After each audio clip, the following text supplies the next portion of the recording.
We'll move on now to Community Arts and Recreation Reports, CAR 21/16, fees and charges, operating fees and charges for the Bay Pavilions, and I will move that. Is there a seconder? What I'm moving, I'll read it out. It's Rob, could I call out, sorry, Deputy Mayor, point of order, could I just do my conflict of interest before you move any further? Oh, yep. Is that appropriate now? Yep. Thanks, Rob. So I, Councillor Anthony Main, declare a non-pecuniary, non-significant conflict of interest regarding this matter, CRR 21/016, as I'm both the president and a producer with the Maria Red Door Theatre Company. However, I do not believe that precludes me from voting on this matter. Thanks, Deputy Mayor. Right, thank you. I'll read out the motion that I believe we should be considering today. Firstly, the draft fees and charges for the operation of the Bay Pavilions be placed on public exhibition for a period not less than 28 days. The following are changes from the printed agenda. A, additional concession rate, aqua aerobics of $12. B, additional concession rate, water slide tickets, 2 hours at $9. C, additional concession rate, water slide ticket, all day pass at $16. Amend fees and charges for platinum membership from $86 to $98 monthly, and platinum membership (concession) from $78.70 to $90 a month. E, amend fees and charges for gold membership from $71 to $81 a month, and gold membership concession from $61 to $77 per month. Councillor, sorry to interrupt you, Councillor Pollock. I think you just might have said in the gold membership from 71 to 81. I think it's 84. 71 to 84. Yeah, I think you said 81. Yep. I beg your pardon. Okay, I'll clarify that then. For 1E, amend fees and charges for gold membership from $71 to $84 a month, and gold membership concession from $61 to $77 a month. 2, the council note the number of seats in the theatre is 350, not 500, as published in the report. That's simply a typographical error. And following public exhibition, a further report be submitted to council for the consideration of submissions and adoption of the fees and charges for the operation of the Bay Pavilions. Does anybody have any questions on that proposal?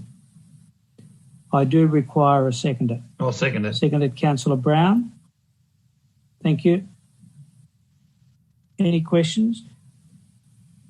Those particular changes and propositions are put forward as a result of feedback from the public and from councillors over the recent period.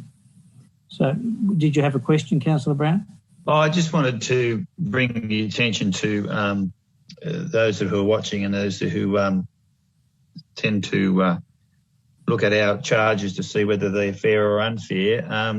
We have a balance to match here, and these are only draft charges, so we will take input from the community, and before it's finally set, that we have a balance here where we need to balance between providing a product and a service to the community where hopefully all the community can access it. Hence we have the concession rates. But also too, we also have an obligation that we have to know that our position in the community and in particular the fitness space is that we do not wish to be seeking unfair advantage or taking advantage through our financial resources over a competing or other gyms in the area. And I think that needs to be understood when people are complaining or may say we're too expensive. The fact is we don't want to undercut other businesses and put them under financial stress. We don't want to end up being the only gym in town because of our pricing. So I think that needs to be cognizant and people need to take that into consideration when they're making comparisons, they also need to make sure they compare apples with apples and ducks with ducks, because as someone who actually has owned a facility, my pricing would always include something that my competitors never used to, so I would have a point of difference.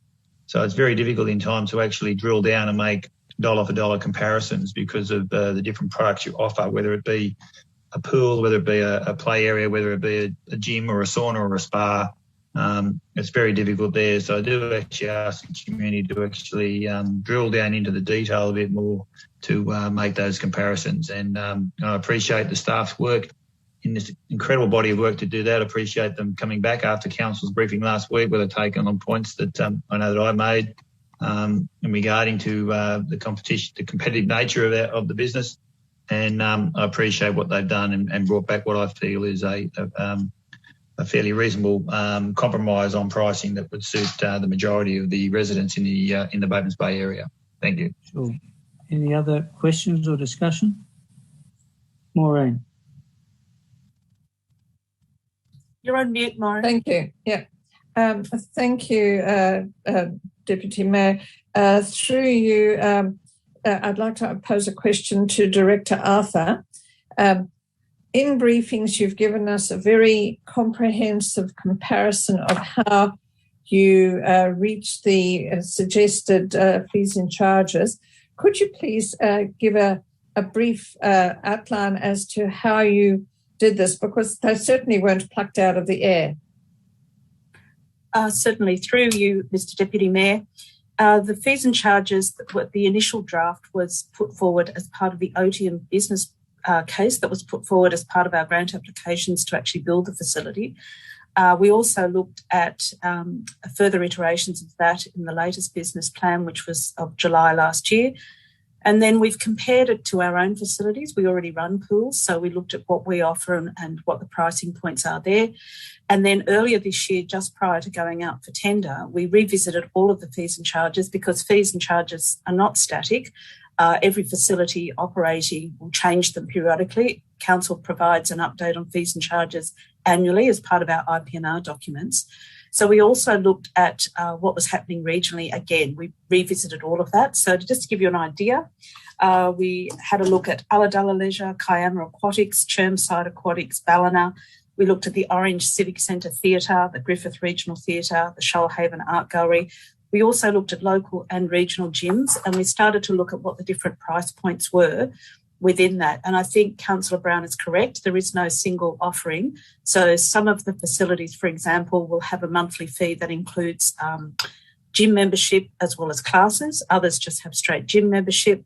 Others have other personal trainers, etc., attached to that. And the same with aquatic centres as well. So different pools have different offerings. So when we were putting all of that together, we did look at affordability. So when you do look at the fees and charges, there is a range of price points within each service category, and that's how we've tried to pull that all together. We also were trying not to have so many fees and charges listed that it would become confusing and convoluted for people, as also for the operator trying to actually manage that. So we're trying to hit a happy medium of affordability, comparable and reasonable against our competitors in that market, and also not having a massive level of subsidy in that as well. So we're just trying to balance all of those different levers, I suppose. Maureen again. Thank you. You touched on my second question, Director Arthur. My recollection is that when we were looking at fees and charges for swimming pools and whether they were viable or not, and this is going back historically over the last 5 years, you did actually give us a breakdown on how much every single swim is subsidised currently. Well, at that stage it was currently. Do you have a recollection of what that fee, that amount of subsidy was? My recollection was it was about $8 per swim. Through you, Deputy Mayor, I don't recall the exact number, Councillor, but it was fairly high. What happens is we have to run the pools whatever we're doing, so the number of visitors reduces that rate down. But I suppose what I would say is that we are running the facility and our other facilities, such as libraries, pools, etc., as a service to the community. So when we say the net cost of it, it is actually a service that we're delivering across the board to individuals. So the more people that use it, of course, the more beneficial that is. Thank you. Any further questions? Councillor Brown, then Councillor Tate. You're on mute.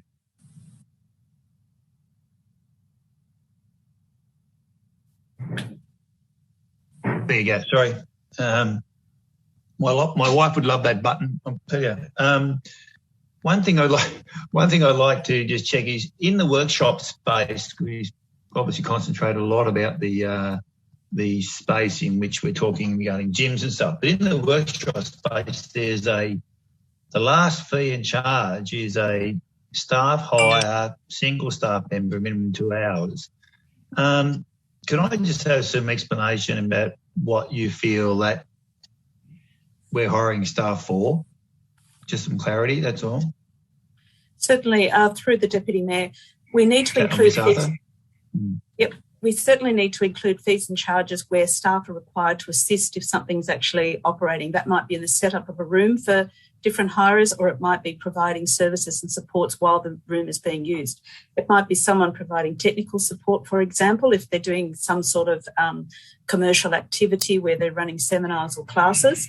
So we need to incorporate that in, so the fee and charge is already in the approved fees and charges, so that the operator can charge that if required. Thank you. So that's separate to advice and support that existing staff who are going to be present at that facility whilst we're open. We're looking, that's an extra fee or an extra charge if the staff who are on site aren't able or aren't capable of or skilled to deliver a service that the community has asked for. No, that's not quite what I mean. If we have somebody who's a generalist customer service person, so you've booked the room, you go in and use the room and the space entirely as part of your booking. However, if you want to have specialist technical staff there or other staff that have a particular skill set, we need to have a fee and charge in there so that we have the option to charge for that. It's more for when those specialist supports are required, not the general booking. It might be an evening where you require additional casual staff, etc., to help support a particular event or something that's going on in that space. So it's outside the normal run-of-the-mill customer service. Okay, thank you. Thank you.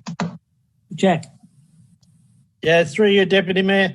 I'd just like to point out to our community that we've had some people telling us that our fees are extraordinarily high or unbelievably that some people won't be able to attend. And have we factored in the fact that we were going to have the bushfires and COVID-19? They come up with some pretty unbelievable statements. I'm sure that Nostradamus would have been very happy to talk to some of these people because they could have solved a few more problems. But the fees and charges that are put out by us to the people to have a look at through the public exhibition, please go and have a look at it and make your comment, because I think, as Director Arthur has said and as others have said, they're very competitive and very fair along with any other around. Thank you. Right, if there's no further comment, I think it's fair from the answers, Anthony. Just a quick one, Deputy Mayor. Was there any value in clarifying a potential typo that was spoken of in the public forum? Or no, I think it was quite clearly enunciated, and I did clarify again at the start of this report. My question to Director Arthur, from all of your answers, it would seem to me that there has been a very thorough examination of the affordability of this particular facility. Is there anything you'd like to add in addition to the clarification and the detail that you've already provided? Thank you for the question. Through you, Deputy Mayor. One thing that we as the team were very conscious of was ensuring a level of affordability. So if community members look at each of the service categories, you'll find that there are concessional rates in everything. So whether someone's using the aquatic facility just for swimming or aquatic programs, health and fitness, or full gym memberships, we have a full fee as well as a concessional rate for people so that we have a cheaper price. In terms of the theatre bookings and meeting rooms, etc., we have a standard fee, and then we have a community rates, which is lower. So we're trying to provide those price points. And just to give you an example of that, if somebody wanted to join and have an aquatic membership at a concessional rate and pay a monthly fee for that, you'll see that under aquatic membership, and it includes entry fees. Aquatic membership with direct debit is $42 a month, or around $10 a week. So that means somebody who may be retired, who wants to swim 3 or 4 or 5 times a week, will only be paying an average of $10 a week. That compares up to someone who's paying full price, who may be coming in on a casual basis, paying $7 per visit. We also have a range of other options for people who might come down as holiday makers, who might have a 7-day pass into the gym, which is a slightly higher rate as well. So people that are booking for that longevity, we've tried to build in those concessional rates where we can to make it affordable, because we want this facility to be used and well utilised by the community. Okay, thank you. If there's no further discussion, sorry, Pat. Thank you, Deputy Mayor. I just want to reiterate, or not reiterate, but just make it quite obvious. What we're voting on today is to put these proposed fees out for public consultation. Correct. Yep. I can hear a lot of justification and promoting of them. That's fair enough. That's people's views. I'll be voting yes to put this out for consultation, but reserve my judgment on whether they're valid or not until such time as that results of that consultation come through. Cheers. Yep. As most councillors do whenever we put anything out on exhibition. So Exactly right. if there's no further discussion, it's been moved and seconded. I'll put those in favour. Is there anyone against? No, that's unanimous. Thank you.